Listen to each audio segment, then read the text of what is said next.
PathMonk is the intelligent tool for website lead generation. With increasing online competition, over 98% of website visitors don't convert. The ability to successfully show your value proposition and support visitors in their buying journey separates you from the competition online. PathMonk qualifies and converts leads on your website by figuring out where they are in the buying journey and influencing them in key decision moments with relevant micro experiences, such as case studies, intro videos, and much more. Stay relevant to your visitors and increase conversion by 50%. Add PathMonk to your website in seconds. Let the artificial intelligence do all the work. Get access to 50% more qualified leads by each doing marketing and sales as usual. Check us out on PathMonk.com. On today's episode of PathMonk Presents, I've got a very special guest with me joining today. Please welcome Josh Rapper, who is the VP of Marketing at Affinity Answers Corporation. So, for all of you who don't know, Affinity is one of the biggest companies in terms of data solutions and services. They help brands better understand and activate against an ever-changing market, customer base, and competition. Josh, thank you so much for joining us today. It's an honor to have you on our show. Thank you. I'm happy to be here. Absolutely. We're lucky to have you here. So for all of our listeners out there, tell us, what does Affinity Answers do overall? So in the simplest of terms, we're a performance data company. We help companies use data to create audiences that better target their customers. At a broad level, or you could say a marketing level, we call it behavioral intelligence for the customer obsessed. Our data goes a little bit deeper than, let's say, broad demographics or even past purchase. We try to understand customer behavior because in that way, we can reach them at any part of their journey, whether it be broad awareness, intent, and then ultimately down to kind of consideration and purchase. A lot of the misconceptions about targeting is that targeting narrows. It always, creates a narrow niche audience.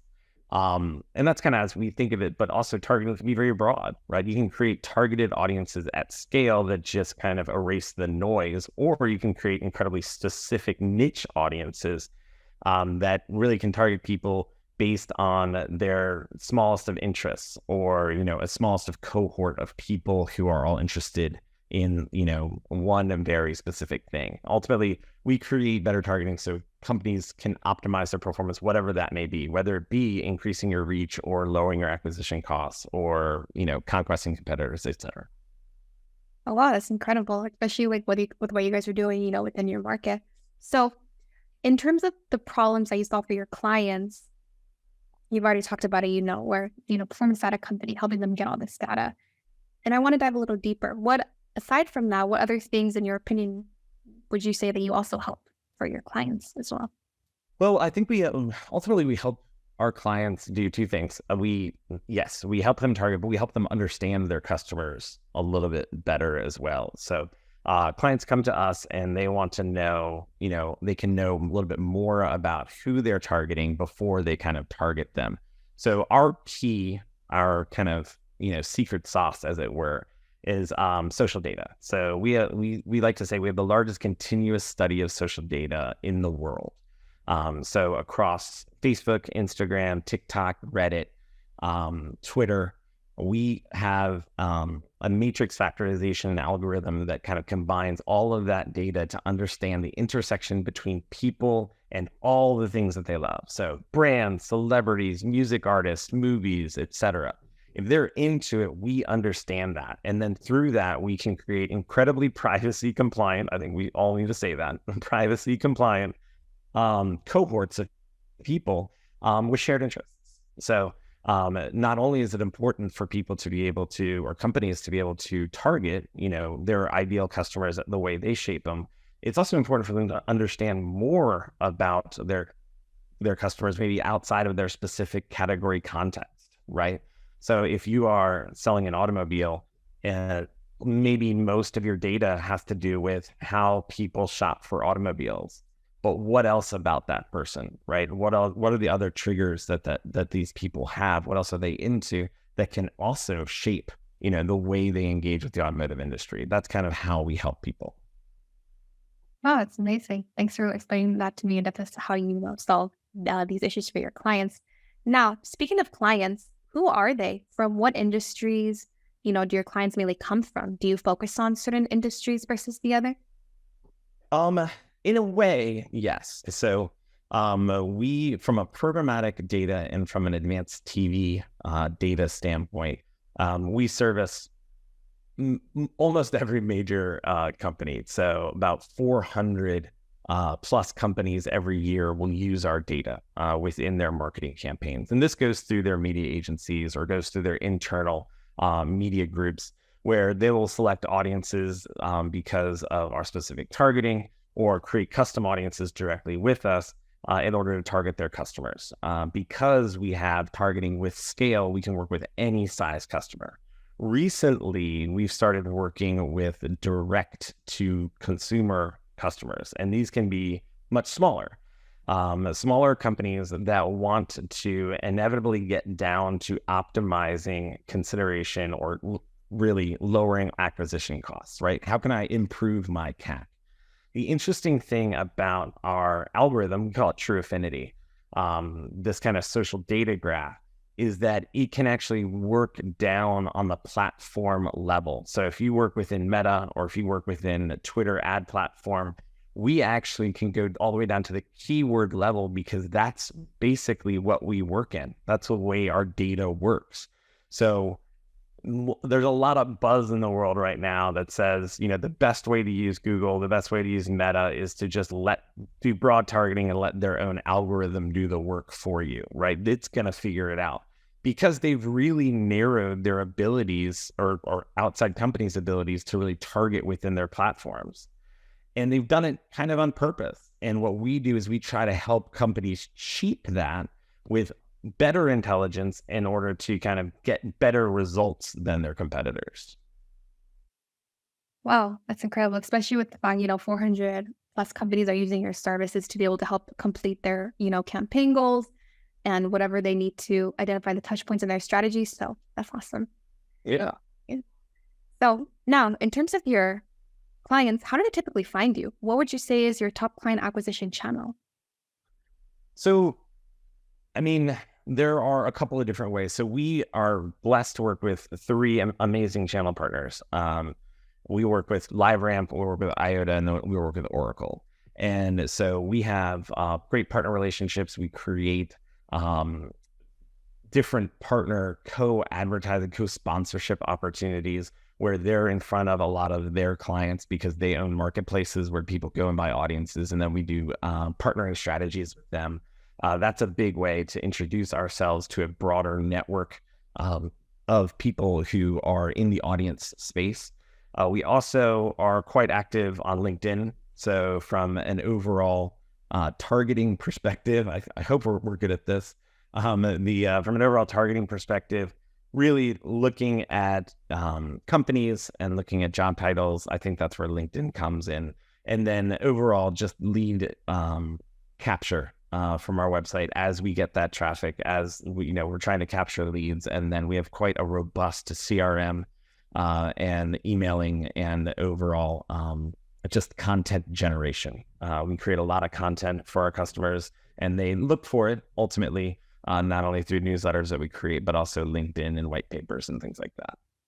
That's awesome. So you really prepare your clients like, hey, here are all the sources that you need. Here are all the tools and able to be able to help you maneuver this as well. Like being very transparent as well. Yeah, in news, the data space right now is layered with controversy. It's a moving target. Privacy is on everybody's mind. So what's privacy compliant? Because at the end of the day, if you're a client, you're buying data that isn't privacy compliant, you're just as culpable as the data provider that's providing that, right? So we help clients better understand the privacy landscape as we're understanding the privacy landscape as it evolves. Yeah, absolutely. And that's great overall. So now we're going to talk about the website. So what would you say are the major strengths of your company's website, but then also where are there opportunities for room for improvement as well? Yeah, I think what we've been working on over the last 2 or 3 years is clarity, right? So I think what we're trying to make as people get introduced to our company, because a lot of this is top funnel, right? People are being introduced to the company. They want to learn more, so they're going to the website just to understand. And so I think what we're focusing on is getting to that point. I think one of the weaknesses that we're trying to address from an overall behavioral standpoint is then how to engage. We were talking briefly just before the interview that, we are not we can't close the deal on our website, right? And from an overall lead gen, our next steps aren't usually, hey, let's have a call, because people understand the data. You don't need to have a demo for the data. We're just trying to drive an impact and impression so that when you leave and think about your own data journey and how you're going to succeed within your audiences, you're thinking of us, you're thinking of our unique value proposition. So how do we leave that with people as they leave the site? I think that's what we're trying to figure out.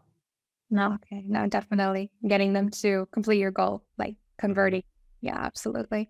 So now we're going to switch gears and we're going to talk about you as a leader. So with being the VP of marketing, what does an average day look like for you? Well, man, leader, strong word. Basically there are amazing people at Affinity Answers and within the marketing team that ultimately execute on a vision. And I think as it's my job to work with all of the different sides of the business, product, sales, ultimately executive, to kind of come up with this vision. What is the positioning for our company? How do we want to present ourselves in the market? And then hopefully make it as clear to the people who are executing this vision through the website, through the content that we create, through the advertising and the marketing, make it as clear as possible for them to then go do what they do best, which is really executing on this, and really putting the things together that make our company look as good as it does.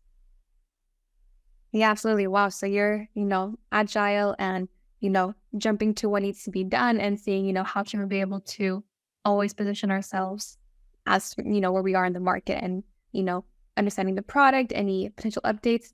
Yeah. So you are definitely, jumping from different departments when necessary.